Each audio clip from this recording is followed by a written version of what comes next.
கரூரில் கூட்ட நெரிசல் ஏற்பட்டு 41 பேர் உயிரிழந்த வழக்கு சிபிஐக்கு மாற்றப்பட்ட நிலையில் எஸ்ஐடி அலுவலகம் அருகே காகிதங்கள் எரிந்த நிலையில் கிடந்தன. இதுகுறித்த கூடுதல் விவரங்களை எமது செய்தியாளர் அருள் செல்வம் வழங்க கேட்கலாம். வணக்கம் அருள் செல்வம், விவரங்கள் என்ன? வணக்கம்.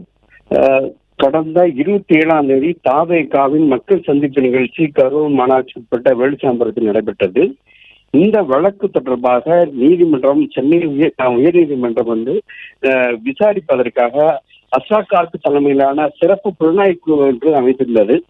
அந்த குழுவினர் கடந்த சில தினங்களுக்கு முன்பாக கரூர் மாவட்ட ஆட்சியர் அலுவலகத்துக்கு அருகில் இருக்கக்கூடிய விருந்தினர் மாளிகையில் தங்கியிருந்தனர். 2 நாட்களுக்கு பிறகாக அந்த அலுவலகத்தில் இருந்து அருகில் இருக்கக்கூடிய திட்ட இல்லம் அப்படின்னு சொல்லக்கூடிய நீர்வளத்துறைக்கு சொந்தமான கட்டிடத்திற்கு இடமாற்றம் செய்தனர்.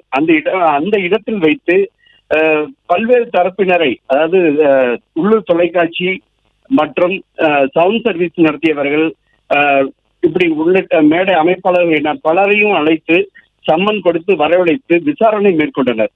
அந்த விசாரணை அறிக்கைக்கு பிறகு அவர்கள் தொடர்ந்து ஒவ்வொருத்தரிடமும் சம்மன் கொடுத்து விசாரணை மேற்கொண்டிருந்த நிலையில இந்த வழக்கை உச்சநீதிமன்றம் சிபிஐக்கு மாற்றம் செய்து உத்தரவிட்டது. இதனைத் தொடர்ந்து அவர்கள் தங்களிடம் இருந்த ஆவணங்களை சிபிஐவிடம் ஒப்படைத்து விட்டு அவர்கள் இன்று அந்த அலுவலகத்தை காலி செய்து புறப்பட்டு சென்றனர். பிளே ஸ்டோர் மற்றும் ஆப் ஸ்டோரில் இருந்து பாலிமர் செயலியை QR கோடு மூலம் பதிவிறக்கம் செய்யுங்கள். செய்திகளை உடனுக்குடன் பெறுங்கள்.